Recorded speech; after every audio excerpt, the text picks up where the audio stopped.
Hello students, आज हम class 9 के चैप्टर नंबर 2 ल्हासा की ओर के बारे में पढ़ेंगे, जो कि एक यात्रा संस्मरण है। और इस पाठ के लेखक है राहुल सांस्कृतायन जी, जिन्होंने अपनी एक यात्रा वृत्तांत का जिक्र हमारे बीच किया है, पाठ के जरिए किया है। तो आइए पाठ पढ़ने से पहले इनके जीवन परिचय के बारे में जानते हैं। राहुल सांस्कृतायन जी का जन्म जो है 1893 में जिले यूपी के अंदर होता है। और इसके बाद इनकी प्रारंभिक शिक्षाएं अपने क्षेत्र विशेष में होने के बाद इनका काशी, मथुरा, लाहौर में इनकी प्रारंभिक शिक्षाएं आगे जारी रहती है।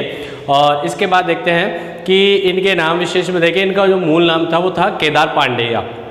आगे जाकर सन 1930 के अंदर इन्होंने श्रीलंका जाकर बौद्ध धर्म को ग्रहण कर लेते हैं, तब इनका नाम आता है राहुल सांस्कृतायन का। और आगे देखें, इनकी जो मृत्यु है वो 1963 में होती है। आगे हम इनकी रचना विशेष के बारे में जानते हैं कि इनकी विशेष रही थी कि इन्होंने हिंदी के साथ साथ पाली का, अपभ्रंश, तिब्बती, चीनी, रूसी और इन भाषाओं के जानकार हैं। यानी हम देखें, हमारी जो प्राचीन भाषाएं रही, जो प्राचीन भारत का हमारा गौरव रही, वो भाषाएं जो रही थी, उनके साथ साथ जो विदेशी भाषाएं हैं जिनमें हम तिब्बती, चीनी और रूसी के बारे में जानते हैं, इन भाषाओं के भी जानकार रहे हैं। आगे देखें, इनकी जो रचनाओं के जो क्षेत्र रहे हैं, इसमें दर्शन रहा है, राजनीति रहा है, धर्म रहा है, इतिहास रहा है और विज्ञान, यानी अलग अलग विषय, अलग अलग क्षेत्रों में भी इन्होंने अपनी साहित्य की रचनाओं में स्थान दिया है। आगे इनकी रचनाओं में देखें तो इनकी जो हम प्रमुख रचनाओं के बारे में बात करें, मेरी जीवन यात्रा, दर्शन दिग्दर्शन, 22वीं सदी, वोल्गा से गंगा इत्यादि इनकी प्रमुख रचनाएं मानी जाती हैं। आगे हम बात करते हैं पाठ परिचय के बारे में। तो जो हमारा पाठ है, पाठ का नाम है ल्हासा की ओर। तो ल्हासा जो जगह का नाम है, जो कि नेपाल से तिब्बत जाते हैं, तो उस समय जो बीच में पड़ते हैं रास्ता है, जो हमारे भारत से जब नेपाल के जरिए जाते हैं, तो जो पड़ोसी देश है हमारे, तो वहाँ पर ये मेरे को जो है ल्हासा की जगह मिलती है। अब यहाँ पे देखिए, राहुल सांस्कृतायन जी की जो एक प्रमुख विशेषता है कि उन्होंने जो अपनी यात्रा वर्णन जो करते हैं, तो उसमें उस जगह का जो है भौगोलिक क्षेत्र का तो वर्णन होता ही है, उसके साथ साथ हम ये भी देखते हैं कि इस वहाँ के जो जनजीवन होता है, वहाँ के जो क्षेत्र विशेष के लोग होते हैं, उनका भी अच्छा परिचय हमारे को कराया जाता है। क्योंकि एक यात्रा वृत्तांत की एक मुख्य विशेषता यही होती है कि आप उस क्षेत्र के भौगोलिक विशेषताओं के साथ साथ वहाँ की जो संस्कृति है, वहाँ के जो धर्म होता है, या वहाँ के जो जनजीवन होते हैं, उनकी विचारधाराओं से हमें भी क्या कराया जाता है, परिचित कराया जाता है। तभी यात्रा वृत्तांत जो होती है वो हमारे लिए काफ़ी लाभदायक होती है। इसके साथ देखें कि जो यात्रा वृत्तांत होते हैं वो हमारे लिए क्या होती है कि हमने देखा कि यात्रा वृत्तांत जो होता है वो हमारे मनोरंजन के लिए होता है। लेकिन राहुल सांस्कृतिक जी का जो ये कृति है, इसमें हमने देखते हैं कि उन्होंने इस पाठ के जरिए मनोरंजन के साथ साथ उन्होंने वहाँ की जो संस्कृति है, धर्म के बारे में, वहाँ के जनजीवन के बारे में, और इसके साथ साथ वहाँ की भाषा और संस्कृति से भी हमारा क्या कराती है, परिचय कराती है। आगे हम वीडियो में देखेंगे पाठ को विस्तार से। हेलो स्टूडेंट्स, आज हम क्लास 9 के चैप्टर नंबर 2 के बारे में पढ़ेंगे। और चैप्टर का नाम है ल्हासा की ओर, जो कि एक यात्रा वृत्तांत है हमारे। और इस यात्रा वृत्तांत जो है, पाठ के लेखक हैं राहुल जी सांस्कृतायन, जिन्होंने अपनी एक रोचक यात्रा का वर्णन हमारे साथ जो है इस पाठ के जरिए हमें इसका जिक्र किया है। और जो भी पाठ यात्रा वृत्तांत होते हैं, इसमें एक लेखक जो होते हैं, उनकी एक बड़ी विशेषताएं होती है कि वे जिस भी यात्रा का वर्णन हमारे बीच करते हैं, हमारे साथ जो करते हैं, वह बड़ी रोचक होती है। और हमें ऐसा एहसास होता है कि शायद हम भी उस यात्रा के एक सहभागी बनते हैं, हम भी उसी यात्रा को कर रहे होते हैं। क्योंकि एक विधा होती है कि यात्रा वर्णन जो होता है, कि उसमें बड़े आप सटीक तरीके से और पूरी जानकारी के साथ आप उस वृत्तांत का जिक्र हमारे बीच करते हैं, जिससे हमें एहसास होता है कि हम भी जब हम उसे पढ़ रहे होते हैं या जब सुन रहे होते हैं उनकी कृति और रचनाओं को, तो हमें आभास होता है कि हम भी शायद उस एक यात्रा का क्या है, हिस्सा है। तो ऐसे हम एक यात्रा के बारे में पढ़ेंगे, ल्हासा की ओर। तो जिससे पहले हम राहुल सांस्कृतायन का परिचय जानते हैं। राहुल सांस्कृतायन का जन्म सन 1893 में उनके ननिहाल गांव पंदहा, जिला आजमगढ़, उत्तर प्रदेश में होता है। उनका पैतृक गांव कनेला था। उनका मूल नाम केदार पांडे था, लेकिन लेखक जीवन में हम उन्हें राहुल सांस्कृतायन के नाम से जानते हैं। उनकी शिक्षा काशी, आगरा, लाहौर में होती है। सन 1930 में उन्होंने श्रीलंका जाकर बौद्ध धर्म ग्रहण कर लिया था, जो कि हम देखते हैं कि श्रीलंका में अधिकतर बौद्ध अनुयायी, नेपाल में और भारत के अलावा भी कई राज्यों में जो है बौद्ध धर्म, देशों में बौद्ध धर्म का प्रचार प्रसार फैला हुआ है। तो उन्होंने श्रीलंका जाकर क्या कर लिया, बौद्ध धर्म ग्रहण कर लिया था। तब से उनका नाम जो था राहुल सांस्कृतायन हो गया। आगे हम देखें उनकी विशेषताओं के बारे में कि राहुल जी पाली, प्राकृत, अपभ्रंश, तिब्बती, चीनी, जापानी, रूसी सहित अनेक भाषाओं के जानकार थे। तो देखिए, एक व्यक्ति में इतनी बहुधा क्षमताएं थी कि उन्होंने कई भाषाओं का ज्ञान उनने प्राप्त किया था, वो भाषाओं के जानकार रहे थे। जो कि हम देखें कि पाली, प्राकृत और अपभ्रंश ये भारतीय हमारी प्राचीन भाषाएं रही हैं। जो कि हम देखें कि इनमें शायद हमारे बौद्ध धर्म हमारे सम्राट अशोक के समय की जब भाषाएं चलती थी, पाली, प्राकृत और अपभ्रंश, और जो हमारी हिंदी चलती है वो भी शायद कई कई नए शब्द जो होते हैं इनसे काफ़ी मिले जुले होते हैं। संस्कृत जैसे कि हम भारतीय भाषाओं की जननी कहते हैं, तो इसके कई सारे शब्द जो होते हैं हमें इनके अंश जो होते हैं इन भाषाओं में देखने को मिलते हैं। और हमारी हिंदी में भी हम प्राचीन भाषाओं के कुछ अंशों को पढ़ते और समझते जरूर हैं। इसके साथ साथ इन्होंने विदेशी भाषाओं में जैसे तिब्बत की, चीन की, जापान की और रूस की, इनकी भाषाओं का भी इन्हें काफ़ी ज्ञान था और भाषाओं के जानकार भी रहे थे। उन्हें महापंडित कहा जाता था। अभी यानी हम देखें कि अगर इतनी भाषाओं के जानकार होते हैं तो उन्हें शायद इतना महापंडित कहना उचित ही रहता है।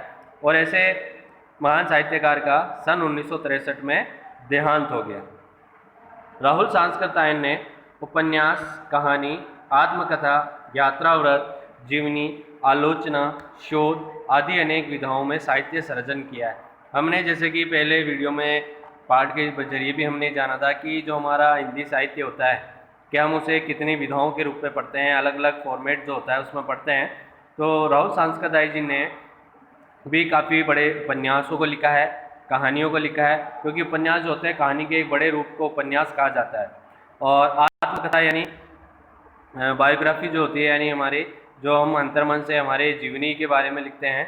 यात्रावत जो पाठ के जरिए हम जानेंगे, तो यानी किसी भी यात्रा का एक वर्णन, और यात्रा का वर्णन होता है कि यात्रा भले रोचक होनी चाहिए और इसका हमारे कोई सांस्कृतिक सामाजिक संदेश भी छुपा होता है।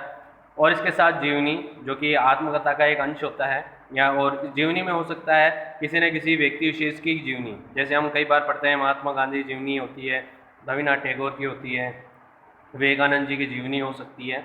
तो ऐसे महान व्यक्तित्व की जीवनियाँ, और जीवनियाँ वही जो किसी भी पक्ष से किसी भी व्यक्ति को क्या कर सकती है, उसको मोटिवेट करते है, प्रेरित कर सकती है। ऐसी ही जीवनियों का, अगर किसी की जीवनी प्रेरित का प्रेरणादायी नहीं होती है तो उसकी जीवनी का कोई मतलब नहीं रह जाता है। इसके साथ देखें हम आलोचना, तो आलोचनाओं में एक चीज़ होती है कि किसी भी कृत्य, किसी भी ऐसे कृत्य पर अपने विचारों प्रकट करना, जिससे उसकी क्या की जाती है, उसके बुरे रूप को सामने प्रकट किया जाता है। आलोचना से अच्छे कार्यों के लिए नहीं, जो बुरे कार्य होते हैं, बुरे जो क्रम होते हैं, बुरी जो ऐसी साहित्यिक रचनाएं होती हैं, उन पर आलोचनाएं की जाती थी। शोध होता है, जैसे हम रिसर्च करते हैं, तो शोध से मतलब होता है शब्दों में हो सकता है किसी गहरी चीज़ में, क्योंकि अब देखिए शोध जो चीज़ होती है अधिकतर हम देखते हैं विज्ञान वर्ग से जुड़ा होता है, क्योंकि हमने देखा कई सारे साइंटिस्ट होते हैं वो शोध करते रहते हैं। लेकिन यहाँ पे जो देखें कि साहित्यकार के शोध से मतलब होता है किसी भी एक रचनाओं से हो सकता है, कोई सामाजिक ऐसी रीति संस्कृति से हो सकता है, उस पर काफ़ी गहन विचार शोधन। तो इन सारी विधाओं में उन्होंने साहित्य का सृजन किया है। इतना ही नहीं, उन्होंने अनेक ग्रंथों का हिंदी में भी अनुवाद किया है। तो हमने भी देखा कि कई साहित्यकार ऐसे होते हैं जो पुराने ग्रंथों, क्योंकि पुराने जो ग्रंथ होते थे जैसे कि अशोक के समय का है, या हम देखें हमारे मुगलों के समय होते थे, या उससे प्राचीन समय में जो ऐसी पंचतंत्र की या ऐसी बहुत सी कहानियाँ लिखी होती थी जो कि उसी भाषा में, उस समय की भाषा में लिखी होती थी, लेकिन काफ़ी वह हमारे प्रेरणादायी रहती थी। इस कारण से जितने भी साहित्यकार हुए उन्होंने क्या करा है, अपने समय में पुरानी भाषाओं का अनुवाद करके हमारे सामने उन भागों को प्रस्तुत किया है। तो ऐसा ही काम हमारे राहुल सांस्कृतायन जी भी करते हैं। आगे इनकी रचनाओं के बारे में देखें। मेरी जीवन यात्रा 6 भाग, यानी इनकी जीवन यात्राओं के जो है 6 भागों में संकलित हैं।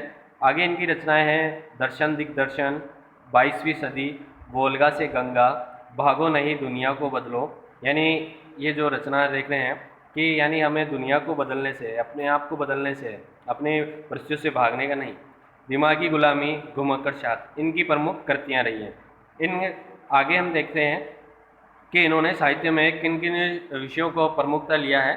साहित्य के अलावा दर्शन, राजनीति, धर्म, इतिहास, अभिज्ञान आदि विभिन्न विषयों पर राहुल जी द्वारा रचित पुस्तकों की संख्या लगभग 150 के पार है। यानी इन्होंने साहित्य के अलावा भी दर्शन जो होता है, यानी किसी महत्वपूर्णवाद होता है, राजनीति जो होती है, धर्म होता है, इतिहास जो होता है, विज्ञान जो विषय होता है, उन पर लगभग अलग अलग विषयों पर उन्होंने अपनी रचनाएं की थी, जो कि ये रचनाएं लगभग कितनी 150 के ऊपर मानी जाती है।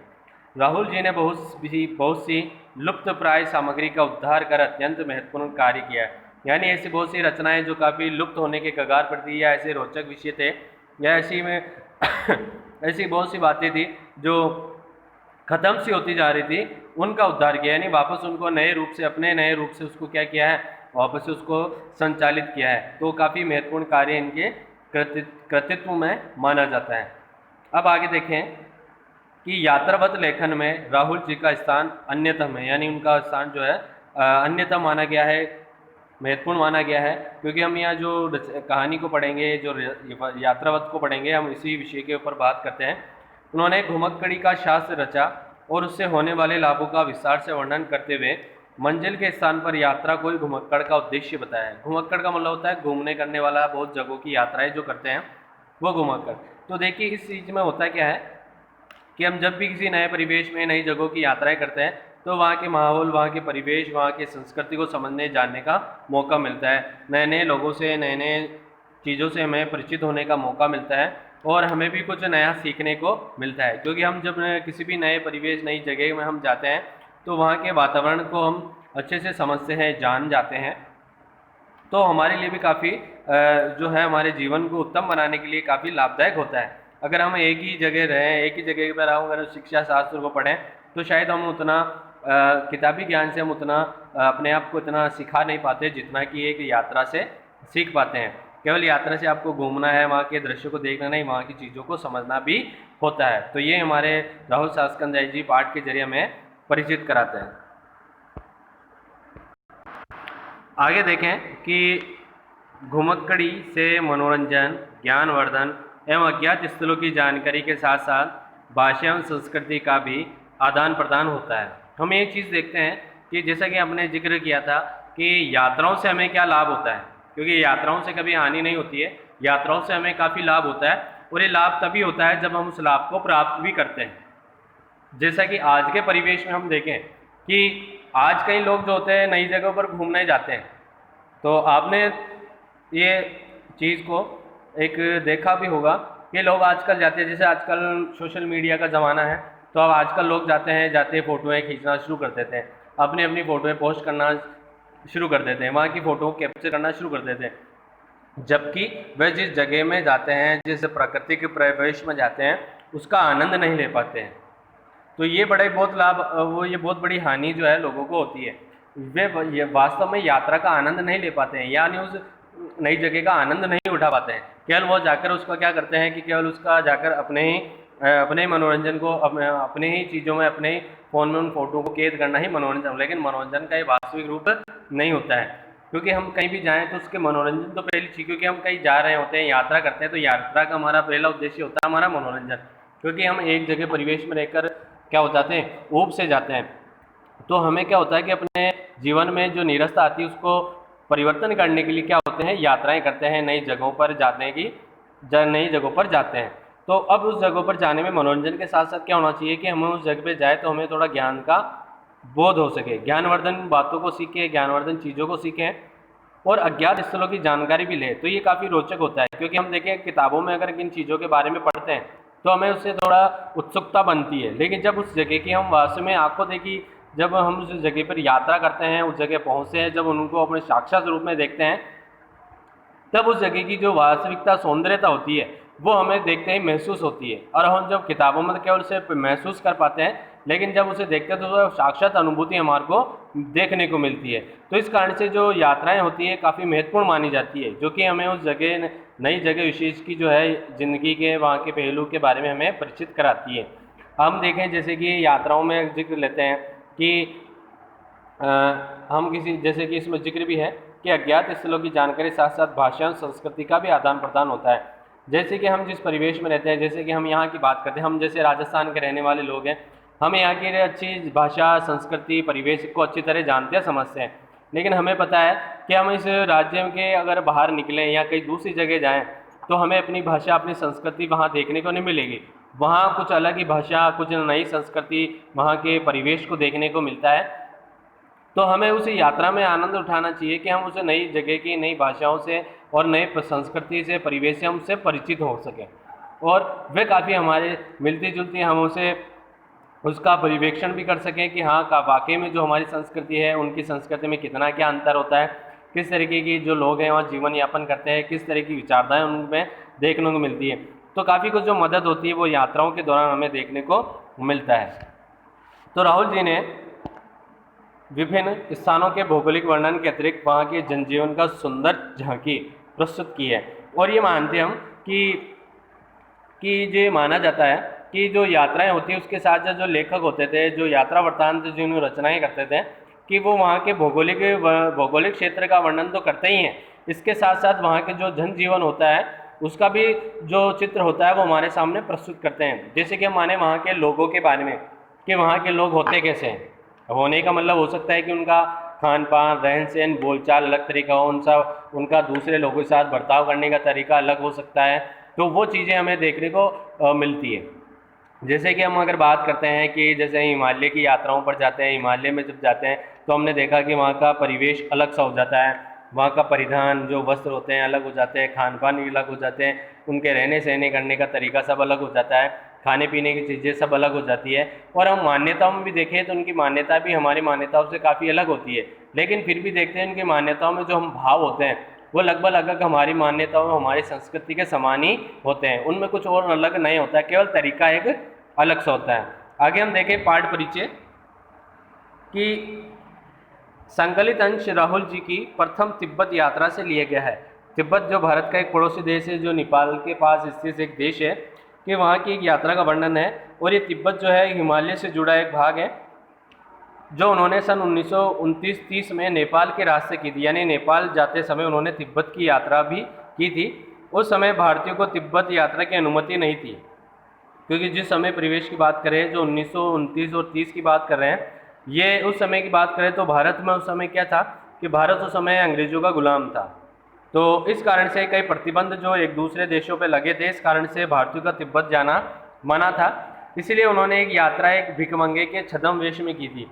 अब देखिए राहुल सांस्कृतायन जी जो एक यात्रा, एक घुमक्कड़ जीवन जीने वाले व्यक्ति हैं, तो उन्होंने क्या करा, वहाँ यात्रा करने के लिए कौन सा, एक भिखमंगे के छद्म वेश में, यानी अपना वेश वास्तविक रूप छुपाकर एक भिखमंगे के रूप में वहाँ जाते हैं, क्योंकि ऐसे लोगों को वहाँ आने जाने पर मनाही नहीं होती थी। इसमें ल्हासा की ओर जाने वाले दुर्गम रास्तों का वर्णन उन्होंने बहुत ही रोचक शैली में किया है। और हम देखते हैं कि ऐसे जो रास्ते होते हैं, जैसे हिमालय पहाड़ों के जो रास्ते होते हैं, तो आपने देखा भी होगा कि काफ़ी दुर्गम होते हैं, यानी उनकी चढ़ाई जो होती है काफ़ी भयानक होती है। हम भयानक इसलिए कहते हैं क्योंकि पहाड़ों की जो पहाड़ों पर जो सड़कें होती हैं उनकी अगर आप चौड़ाई देखें तो काफ़ी कम होती है, यानी उससे केवल एक बस, यानी जो गाड़ियाँ होती है केवल छोटी गाड़ियाँ आ जा सकती है, लेकिन बस अगर बड़े वाहन होते हैं, बस या ट्रक जो होते हैं, केवल एक ही जा सकता है या एक ही आ सकता है। अब जब ऐसी गाड़ियाँ जब वो पहाड़ों पर चढ़ाई करती है, किस तरीके से वो जो है ओवरटेक कर लेती है, या जब आमने सामने से जो क्रॉस होता है, किस तरीके से उनका एक तरफ आपके पहाड़ दिखाई देता है, दूसरी तरफ आपको नीचे खाई दिखाई देती है। तो ऐसा रोचक जो यात्रा होती है वह बहुत ही रोचक हो जाती है। इस यात्रा वृत्तांत से हमें उस समय के तिब्बती समाज के बारे में भी जानकारी मिलती है। और क्योंकि उन्होंने एक छद्म वेश में वहाँ की यात्रा की थी, तो यात्रा में उनके पास था नहीं, तो उन्होंने वहाँ के सामान्य जनजीवन, वहाँ के परिवेश को बहुत ही नज़दीक से देखा था, काफ़ी नज़दीक से देखा था। इस कारण से वह तिब्बती समाज के बारे में हमें और उनकी जो वहाँ की जानकारी है वो हमें अच्छे से बता पाते हैं। आगे हम देखें पाठ में ल्हासा की ओर, तो यहाँ देखते हैं कि वह नेपाल से तिब्बत जाने का मुख्य रास्ता है। कौन सा? फरी क्लिंगपोंग का रास्ता जब नहीं खुला था तो नेपाल ही नहीं हिंदुस्तान की भी चीज़ें इसी रास्ते तिब्बत जाया करती थी। ये व्यापारिक नहीं सैनिक रास्ता भी था, इसलिए जगह जगह फौजी चौकियां और किले बने हुए थे जिनमें कभी चीनी पलटन रहा करती थी। आजकल बहुत से फौजी मकान गिर चुके हैं। फौजी मकान गिर चुके मतलब कि कई फौजी मकान उस जगह बने हुए हैं। और यहाँ बात कर रहे थे क्लिंगपोंग का रास्ता जब वहाँ खुला था तो नेपाल से हिंदुस्तान जाने के लिए वो रास्ता ही अपनाया करता था।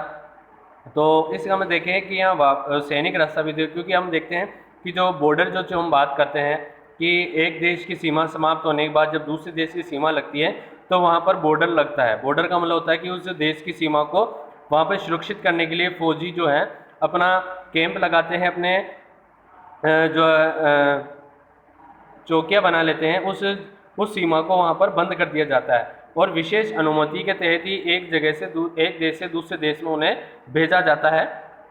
तो ये काफ़ी रोचक है और अगले वीडियो में हम इस पार्ट को आगे पढ़ेंगे। धन्यवाद।